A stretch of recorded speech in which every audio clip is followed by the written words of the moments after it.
나눠줬는데 다음 주에도 조금 일찍 나오는 친구들이 있으면 목사님이 마이쮸 하나씩 이렇게 드리면 좋을 것 같습니다. 자, 오늘은 우리가 아브라함과 이삭의 이야기를 한번 들어보려고 해요. 내가 이삭 한번 들어봤다. 한번 손 한번 볼까요? 그쵸, 이삭 이야기는 한번 다 들어봤고, 여러분들 가끔 이삭 토스트 자주 먹잖아요. 오늘도 이제 선생님들과 간식으로 이삭 토스트를 먹었는데, 이제 이삭 이야기를 한번 나눠보려고 합니다. 사실 우리가 아브라함이 얼마나 이삭을 귀하게 소중하게 여겼는지를 안다면, 이삭을 바치라는 그 하나님의 시험이 아브라함에게 얼마나 가혹한 시험이었는가 알 수가 있어요. 아브라함은 사실 그 누구보다도 아들을 바라고 바랬습니다. 그도 그럴 것이, 아브라함의 이야기가 시작될 때 아브라함은 아들을 바랬다라는 것이 내비쳐지고 있죠. 12장부터 아브라함이 소명을 받아서 길을 가게 되는데 11장에 아브라함의 가족 이야기가 나옵니다. 그런데 11장 30절에 이렇게 말하죠. 사레는 임신하지 못함으로 자식이 없었더라 하는 이 사연이 있는 사람이구나 하는 지점을 가지고 쭉 스토리가 이어져 갑니다. 그때 바로 하나님이 나타나셔서 내가 아브라함아, 내가 너를 큰 민족을 이루고 복을 주시겠다 이렇게 약속을 하신 것이죠. 창세기 15장에 가서도 하나님이 축복을 하실 때 아브라함은 하나님께, 하나님, 제가 지금 자식이 없습니다.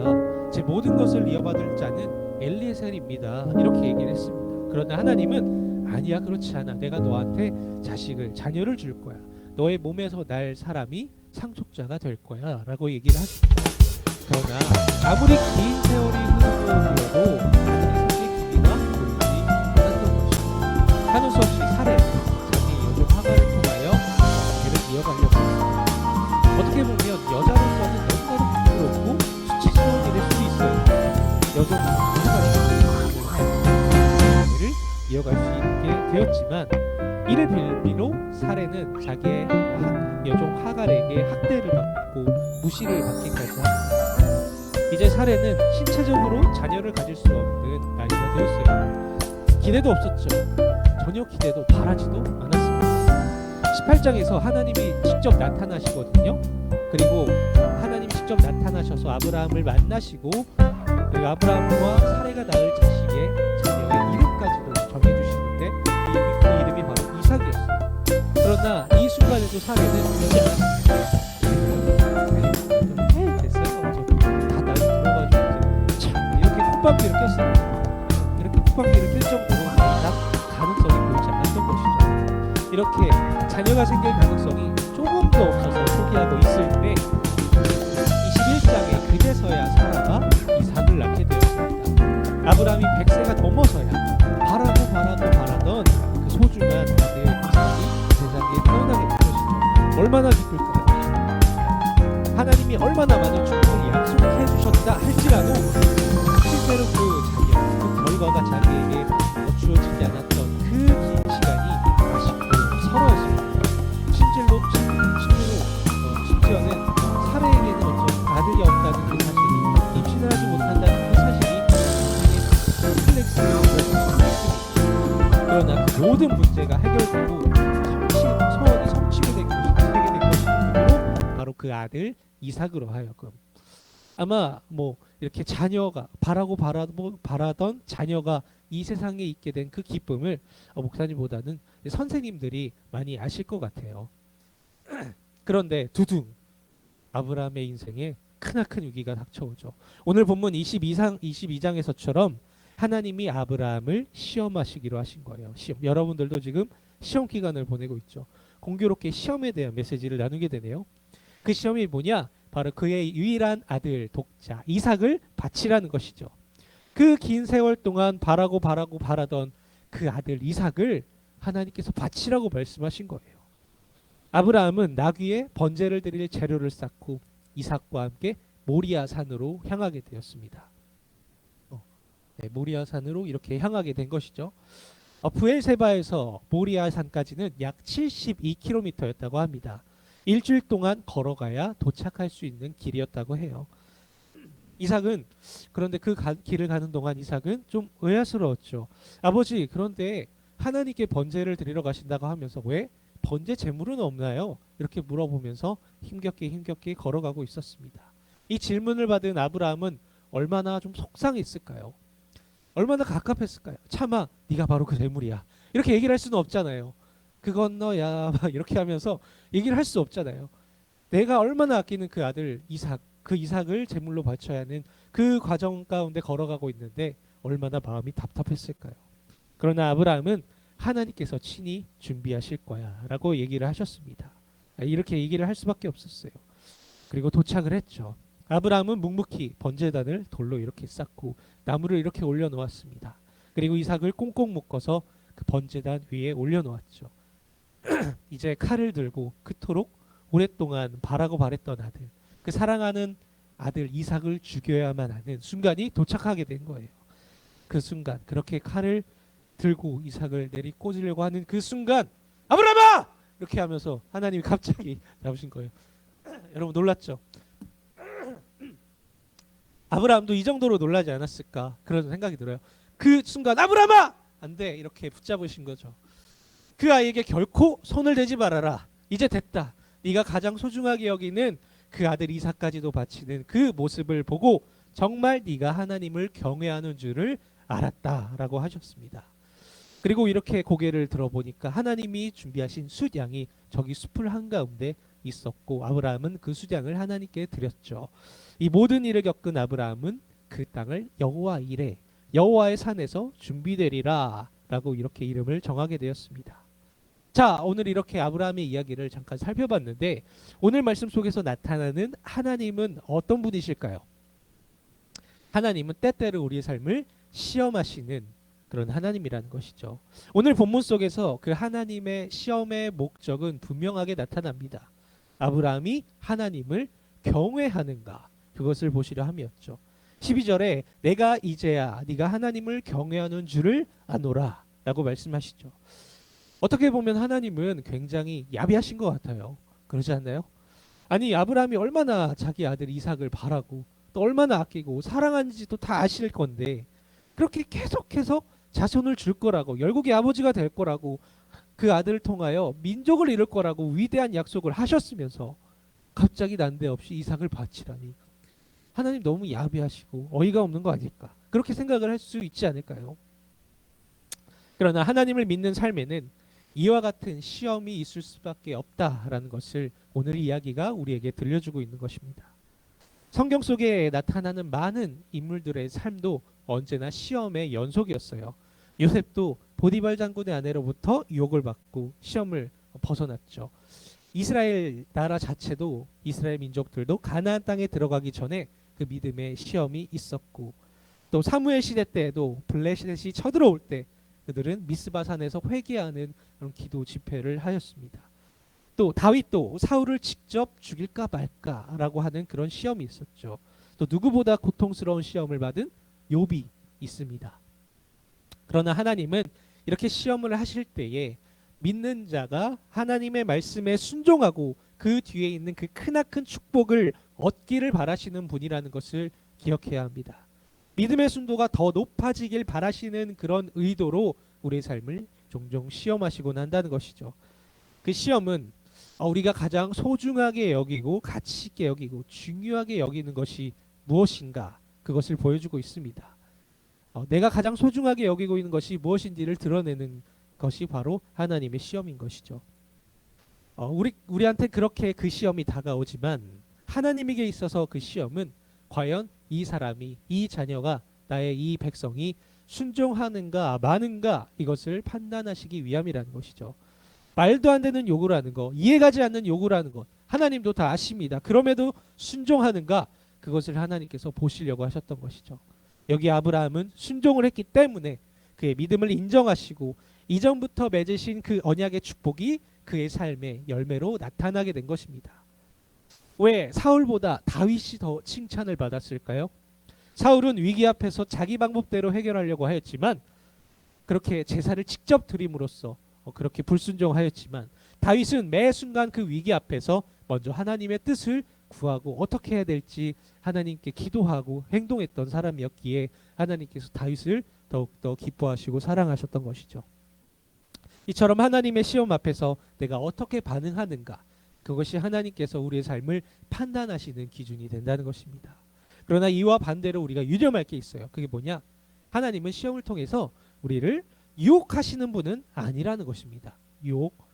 우리 인생에 미끼를 툭 던져놓고 이렇게 이렇게 물어라 물으면은 이렇게 딱 이렇게 아싸 월척이다 이렇게 낚으려고 하시는 분이 아니라는 것이죠. 투사처럼 막 이렇게 빨간 불 깃발을 막 흔들다가 돌진할 때 막 이렇게 걷어서 칼을 꽂으려고 그렇게 우리를 시험하시는 분은 아니라는 것입니다. 그래서 야고보 사도도 야고보서 1장 12절 15절에서 하나님은 악에게 시험을 받지도 아니하시고 아무도 시험하지 않으신다라고 얘기를 하고 있죠.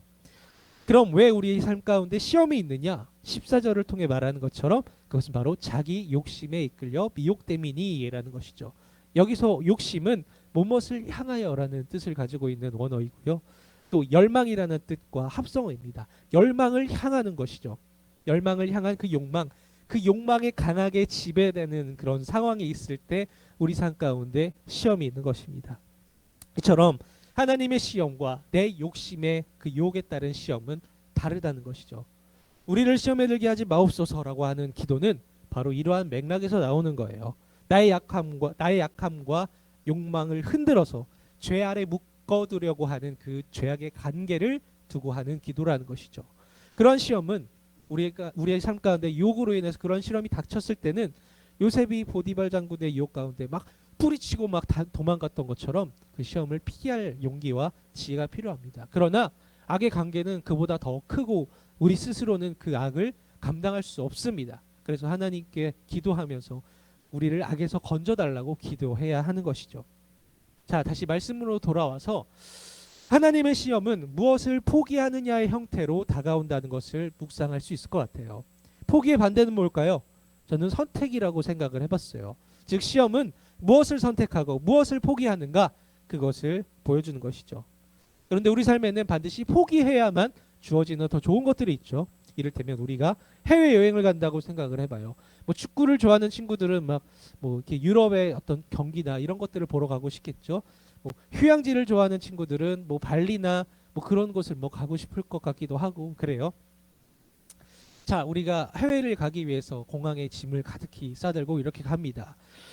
그래서 공항에 딱 도착을 하면 수화물의 무게를 재고 또 입국 심사대 그런 걸 통과를 하죠. 그런데 무게가 너무 많이 나오고 또 우리가 가져간 물건 중에 가져가면 안 되는 물건들이 캐리어에 담겨 있으면 어떻게 될까요? 못 가겠죠. 그걸 버리고 가든가 뭐 그걸 고집을 부리면 그대로 그냥 집으로 돌아가던가 해야 되겠죠. 여행을 선택할 것이냐, 포기할 것이냐, 이것이 바로 여기서 주어지게 되는 거예요.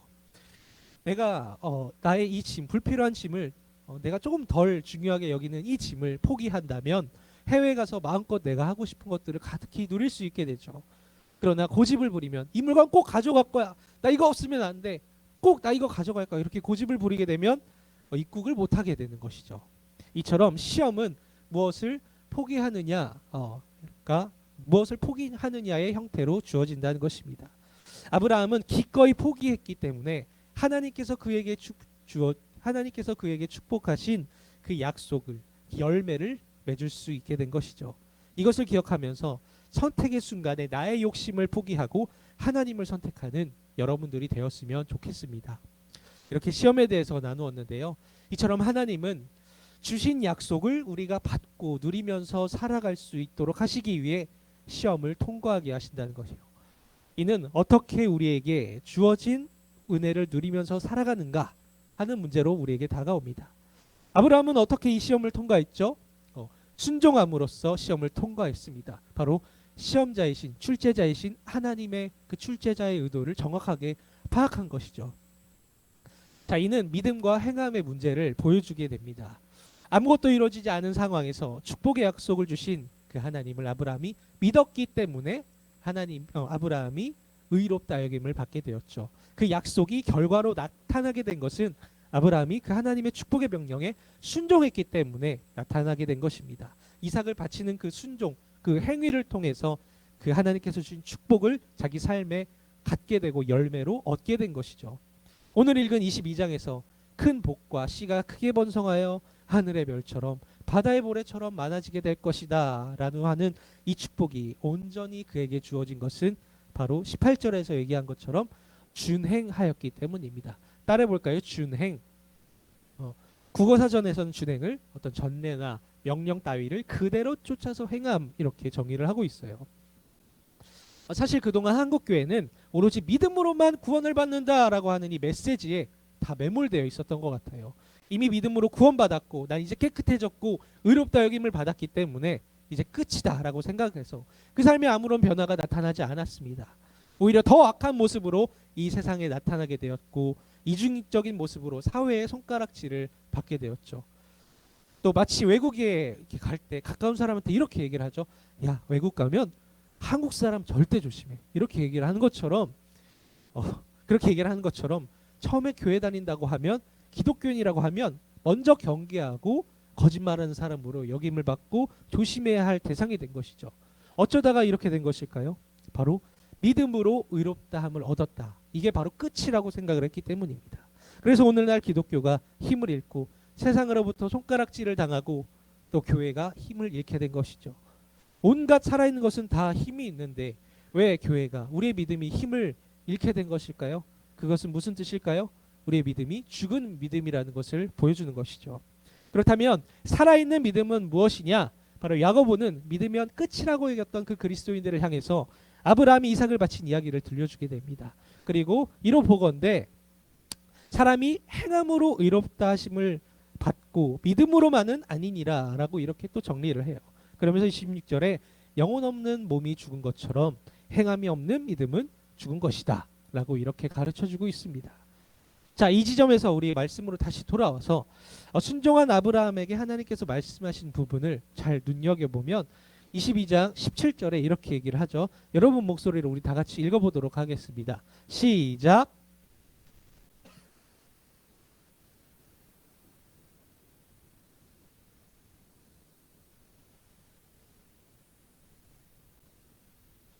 네, 좋습니다. 여기서 내 씨는 무엇이냐? 바로 아브라함을 통해서 이 땅에 오실 예수 그리스도를 보여주고 있어요.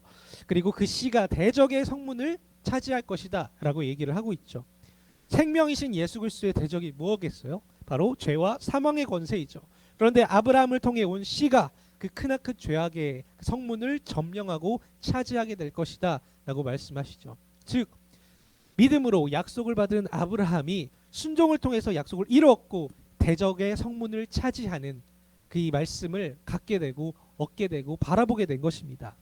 이는 우리에게 있어서도 참된 믿음이란 무엇인가라는 것을 보여주고 있어요. 우리도 주 예수 그리스도를 믿음으로 하나님 나라를 우리가 받았어요. 또 예수 그리스도로 말미암은 승리를 우리가 믿고 있습니다. 그러나 우리 삶에 믿음으로 인한 승리가 나타나기 위해서는 하나님의 뜻과 율법에 순종하는 그 준행하는 삶이 나타나야 한다는 것입니다. 그래야만 우리 주 안에서 죄와 사망의 권세를 이기는 것이 우리 삶 가운데 권능으로 나타나게 된다는 것이죠. 경쟁과 시기와 질투와 거짓과 모든 죄악의 탐욕의 이 세상의 그 바벨 앞에 두고 우리가 이 바벨 성읍을 어떻게 점령하느냐, 이 세상을 어떻게 승리하느냐, 이미 승리하신 예수 그리스도의 그 삶이 우리 가운데 어떻게 나타나느냐 믿고 그냥 끝이 아니라 나의 믿음을 증명하기 위해 내 삶 가운데 하나님의 말씀을 순종하면서 따라가야 한다는 것입니다. 이러한 삶을 가능케 하시는 분이 여러분들 안에 계신 성령이라는 거예요. 행함으로 믿음으로 온전케 해서 죄와 사망의 권세 아래 있는 이 세상을 여러분들이 넘어뜨리고 점령하고 승리하기를 주님의 이름으로 축복합니다. 자, 마지막으로 여호와 이레에 대해서 나누고 마무리하도록 할 텐데요. 마지막으로 우리가 볼 수 있는 하나님의 모습은 결단하는 자를 위해 예비하시는 하나님이라는 거예요. 따라 볼까요? 예비. 아브라함은 믿음이 있었어요. 잘 이렇게 말씀을 잘 살펴보면 이삭을 다시 살려주시거나 아니면 자기 주신 약속을 분명히 하나님께서 이뤄주실 거다라고 하는 믿음이 있었습니다. 그래서 하나님께서 말도 안 되는 요구를 하셨지만 일단 걸어갔어요. 하나님이라는 분이 분명 언약을 맺었고 스스로 인간과 언약을 맺으심으로써 그 언약 관계에 자기 자신을 제한하셨고 종속되셨습니다. 그렇게 찾아오실 때마다 약속을 확인시켜 주셨잖아요. 하늘의 별과 맞으실 거야. 어떻게 저렇게 될 거야. 항상 계속해서 나타나실 때마다 그 언약의 축복을 보여주셨잖아요.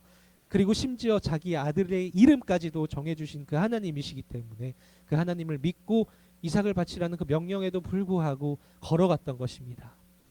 자, 이삭이 번제물은 어디 있어요? 라고 얘기를 했을 때도 아브라함이 과연 진실로 하나님께서 정말 준비해 주실지 아닐지 모르지만 분명한 건 어찌됐던 결과는 하나님께 맡기고 자기가 가야 할 길은 묵묵히 걸어갔을 뿐이라는 거예요. 어제 선생님들과 식사를 하다가 우리 선생님과 또 이제 지혜쌤이 결과와 과정에 대해서 얘기를 하시더라고요. 문득 이 말씀을 묵상하면서 생각이 났던 것 같아요.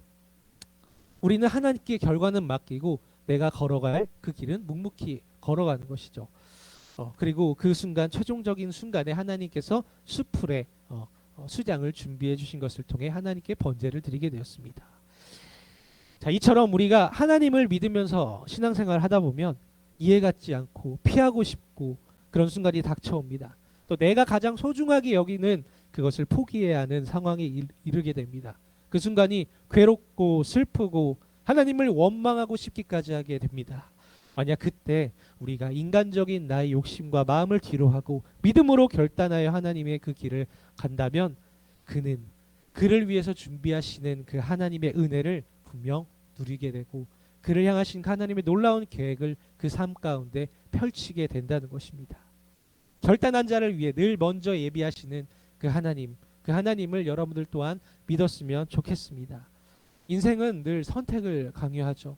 여러분들 시험 볼 때도 1번인가 2번인가 3번인가 4번인가 5번인가 이렇게 고민하게 되고 이 대학을 가야 될까 저 대학을 가야 될까 고민을 하게 되고 어떻게 이렇게 저렇게 많은 선택을 강요받게 됩니다. 만약 그때 여러분들이 믿음으로 결단한다면 날 위에 있어야 할 것을 늘 먼저 예비하시는 그 하나님을 만나게 될 거라는 것을 이 시간 확신했으면 좋겠습니다. 자, 이러한 말씀이 진짜인가 아닌가 확인하려면 어떻게 해야 될까요? 묻고 더불러 가 이것처럼 여러분들이 믿고 더불러 가는 수밖에 없다는 것을 믿으면서 그 믿음의 결단 정말 두렵지만 순종의 길을 걸어갈 때 늘 예비하시는 하나님을 만나는 여러분들 되시기를 축복합니다. 이 시간 우리 말씀 생각하면서 날마다 숨 쉬는 순간마다 찬양하고 잠깐 기도했으면 좋겠습니다.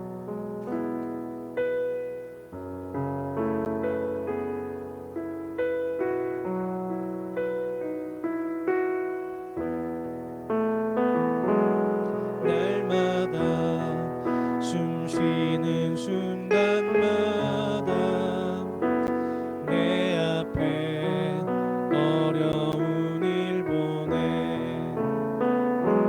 주님 앞에 이 몸을 맡길 때 슬픔 없네 두려움 없네 주님의 그 자비로운 손길 항상 좋은 것 주시도다 사랑스레 아픔과 기쁨을 수고와 평화 우리 3절 한 번 더 찬양했으면 좋겠어요. 인생 어려운 순간마다 주의 약속 생각해보네 내 맘속에 믿음 잃지 않고 믿음 잃지 않고 말씀 속에 위로를 주님의 도우심 바라보며 주님의 도우심 바라보며 모든 어려움이 이기도다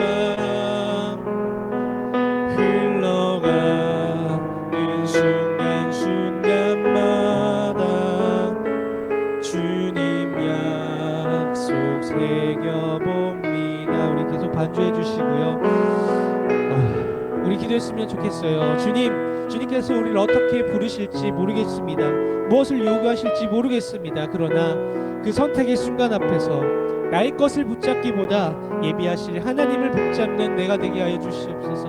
내 인생의 선택의 순간마다 언제나 늘 순종함으로써 우리 삶 가운데 펼쳐질 그 하나님의 계획을 누리는 복된 인생 되게 하여 주시옵소서. 우리 다 같이 기도하도록 하겠습니다. 사랑이 많으신 하나님 아버지, 이 시간 우리 중고등부 아이들 위하여 기도합니다. 주님, 아브라함이 이삭을 바치라는 그 말도 안 되는 명령 앞에 그저 묵묵히 순종하여 길을 걸어갔던 것처럼 주님 아버지, 우리 중고등부 친구들이 그 삶 가운데 하나님 언제나 순종으로, 하나님 그 순종으로 인생의 답을 찾아가게 하여 주시옵소서. 내 앞에 주어진 그 선택의 순간에 이 세상의 이익과 하나님의 말씀을 순종하는 그 순간이 주어진다면 담대하게 결단함으로써 우리가 이 세상의 것을 포기하고 하나님을 선택하는 그 담대한 삶이 되게 하여 주시옵소서. 주님, 그리하여 하나님 앞에 칭찬받는 삶, 하나님께 인정받는 삶, 하나님의 시험에 통과하여 그 복을 누리는 귀한 인생들 되게 하여 주시옵소서. 주님 아버지, 더욱이 축복하여 주시옵소서. 그 위기를 갖고 있는 우리 고3 친구들 주님 붙잡아 주셔서 인생의 담대함을 허락하시고 언제나 주님과 동행하는 복된 인생으로 말미암아, 하나님 복된 인생으로 말미암아 하나님과 동행하는 하나님 담대한 인생 살아갈 수 있도록 인도하여 주시옵소서. 기도하고 마치도록 하겠습니다. 사랑이 많으신 하나님, 감사합니다. 우리 중고등부 친구들 하나님 이 귀한 시간을 내어 하나님 앞에 나왔습니다. 하나님, 듣는 말씀, 들은 말씀 우리 삶 가운데, 우리 마음 가운데 새겨지게 하셔서 우리가 말씀으로 힘을 얻고 우리 삶 가운데 시온의 대로가 열리게 하여 주시옵소서. 시온의 대로가 열리게 하여 주시옵소서. 주님, 시험 기간을 지나고 있습니다. 건강 붙잡아 주시고 주님 두려움 없게 하시고 하나님과 동행하여 넉넉히 승리하는 그런 인생들 되게 하여 주시옵소서. 지금은 우리 주 예수 그리스도의 은혜와 하나님의 사랑하심과 성령의 역사하심이 아브라함처럼 믿음으로 결단하여 순종함으로 그 삶 가운데 하나님의 놀라운 계획을 드러내는 우리 중고등부 친구들에게 있을지어다. 아멘.